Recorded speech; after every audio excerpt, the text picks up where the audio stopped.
All the dishes.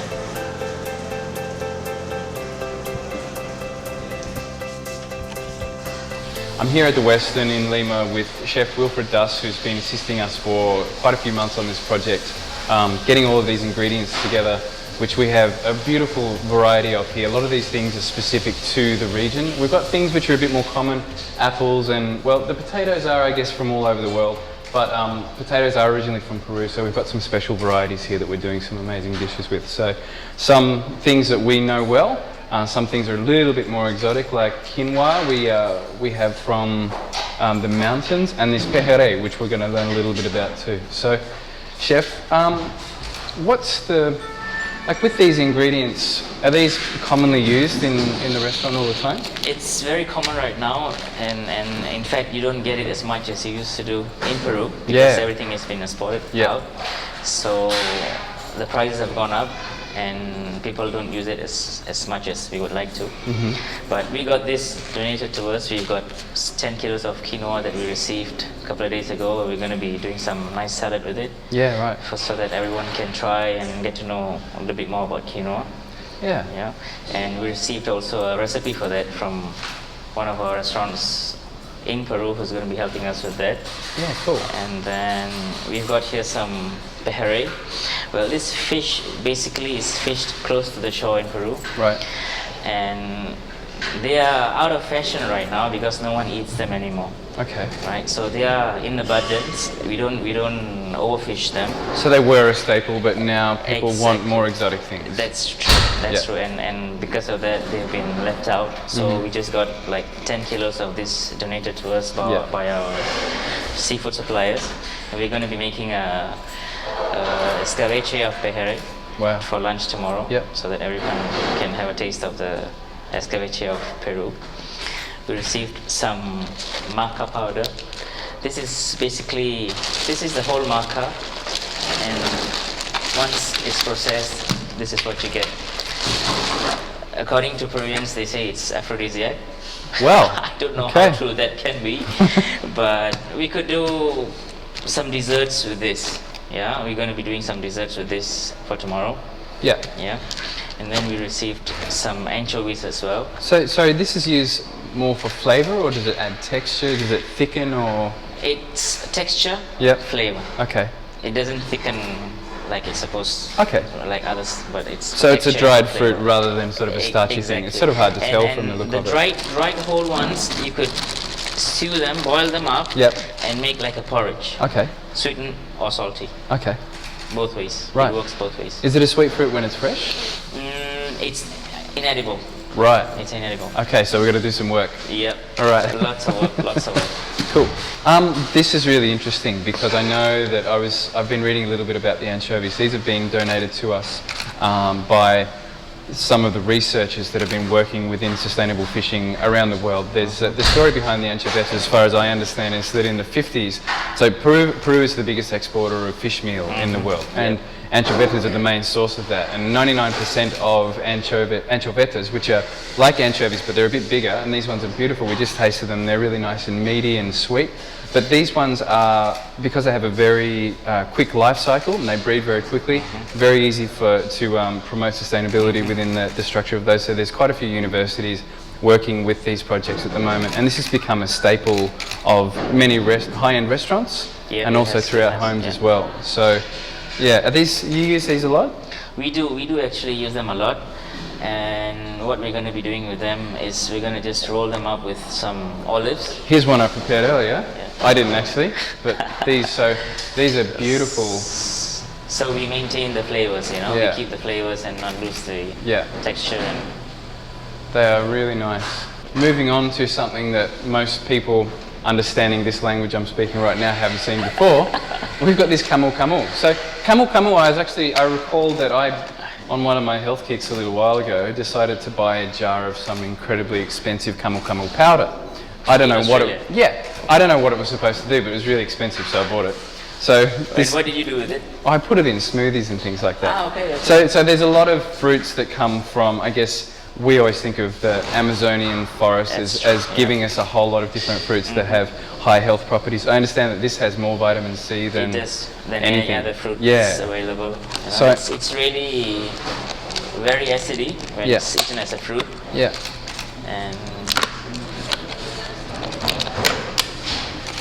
And what people normally do is mix sauces or make it into a paste and use it as a cocktail. Yeah. And so the sauces as a sort of sour. Exactly, and it's really sour, and the skin makes it a little bit bitter. Okay. So the skin has to be peeled off. Yeah. And then we just use what's inside. It's got vitamin C, for sure.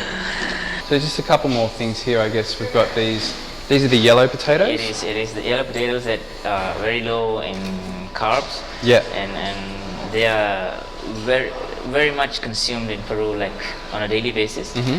And the best thing that they do with it is a dish called causa. Okay. It's a starter. It's mashed potatoes with Peruvian yellow pepper paste. Yep. And lime. Right. And it's eaten basically daily. Yeah, it's a staple dish. Yeah, it's a very famous dish, and that's what we're going to be doing with it for the lunch tomorrow. So the potatoes, because there are so many varieties. We were in the market yesterday and we saw those tiny yellow ones that have got kind of like a pink hue going through them. So they've all, obviously, as we work in kitchens, we always buy different potatoes for different tasks, whether you want roasting, frying, making gnocchi or whatnot. So this is a very low starch one, so it's got a lovely kind of texture. And this is the only one used to make causa. Right, okay. Yeah. And how many varieties of potato are there in Peru? There are 4,000 kinds of potatoes. 4,000 kinds. And commonly used, you can find like 10 in the market. Yeah. And the others, when you leave and you go out to the provinces, then you can find the others. Yeah. Cool. And okay. they're really cool stuffs, yeah. Colored ones and different texture. Each and every one has a different texture. Yeah. So it makes it very interesting. Yeah. So you could actually stay here for, I don't know if my maths was good, but about 12 years and try one potato a day. Yes. And you would get through. And you'd really reach the and you'd forget the first one and have to start again. Well, that's cool. So we've got a couple of apples here. These are standard varietals. I think apples are originally from Chile. They come in from Chile. These come from These Chile? come from Chile. Okay, yep. And we're going to be using them for some fresh fruit platters tomorrow. Yep. Beautiful. Keep it simple. And the bananas. So we saw a couple of extra types of, well, not extra, but I spent a bit of time in Central America as well, and you would see probably 6, 7, 8 different varieties of banana at the market. This is probably one which is a bit more common from where we're from. These are not the cooking bananas, No, these are they're just... not. Yep. They're eating bananas. We're going to be using them to make some bread and butter pudding as well. Beautiful. And then the rest will be on the fruit platter. Yep.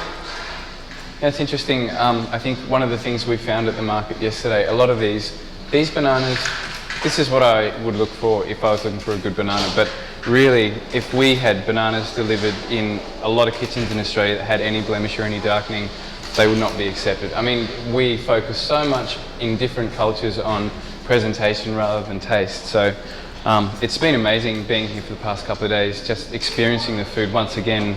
So excited to come back here, but of course with some wonderful guides and friends that we've met along the way, we've just had amazing food. So really excited. I hope that you'll let me come in and wash dishes here tomorrow. Please. And maybe learn something from you. Actually. Yeah. Awesome.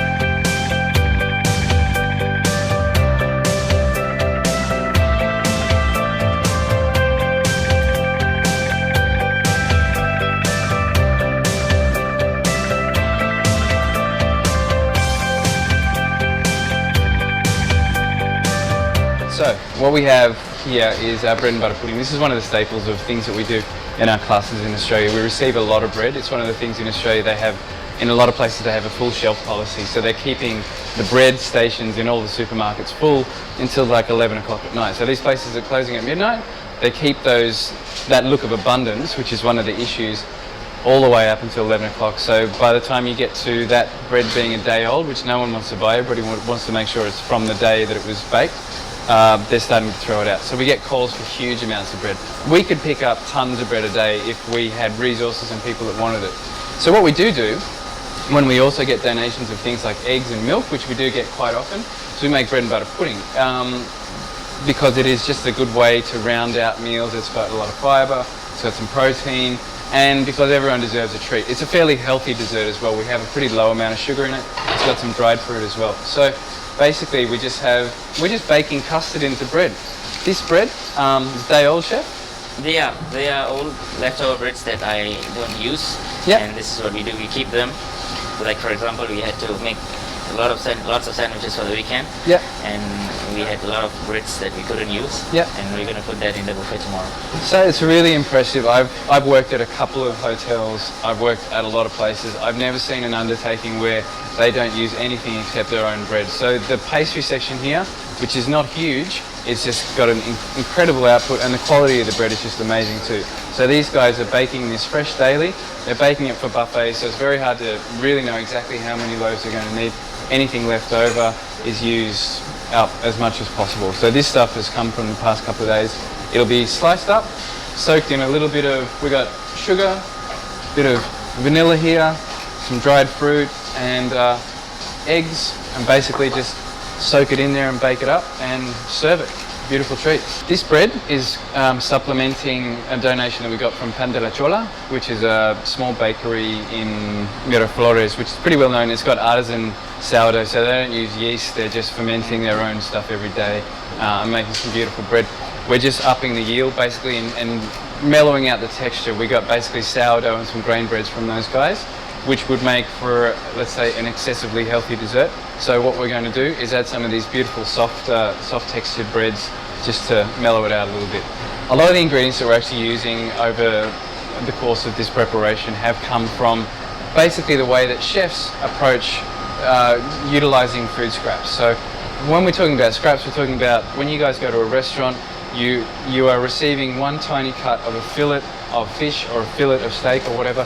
All those trimmings, we don't throw those out. These all go into different programs of either freezing, vacuum packing, grinding straight away, or making an alternate dish. So it's all things that we as people who we're responsible for budgets, which is something that really teaches us to think about where every scrap of food goes. So I remember my first year, all the potato peelings we used to turn into, what's it called? Chips. Yeah, well they were I speak Spanish, I don't speak French, but that was something where we'd basically soak the starch out of them, fry them. Yeah, and just parsnips. So we try to use up absolutely as much as we can. That's our practice, and one that's utilised here at the Western to great extent. So a lot of the things that aren't actually donated are a process that have been left over from different dishes that are regularly on the menu at the Western here. Aren't they? They are.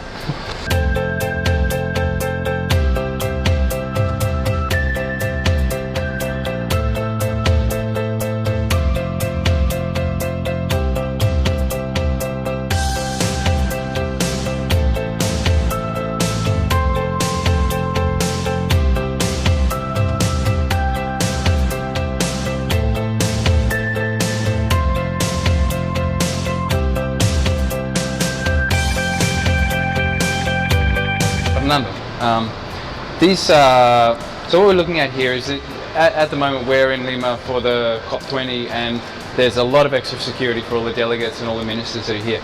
So Fernando has taken some of the, well, you can tell me a bit about it, but basically there's a lot of catering that's being done and we have leftovers. We've just basically walked down to the basement here to look at some other stocks, and we bumped into Fernando, and he's in the middle of a food rescue mission basically. So these are from? These are from leftovers from banquet from yesterday. So we are taking advantage to give a little help to all our helpers.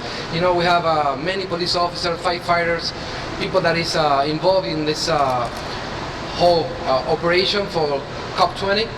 So we want to help them with a little sandwich, you know, for the lunch, for a little break. So that's it makes awesome. sense for us. Yeah, of course, you don't want to see it go to waste. Do these guys get paid very well, the security guys? This is something that you also think is a good thing for them?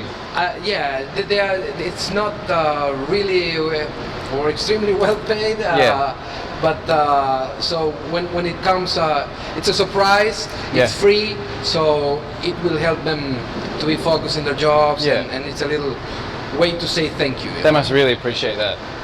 Yeah. They do. Yeah. That's awesome, man. Yeah. Well, we're really pleased to meet you. Thank you for your work. Thank you. Thanks for keeping it safe.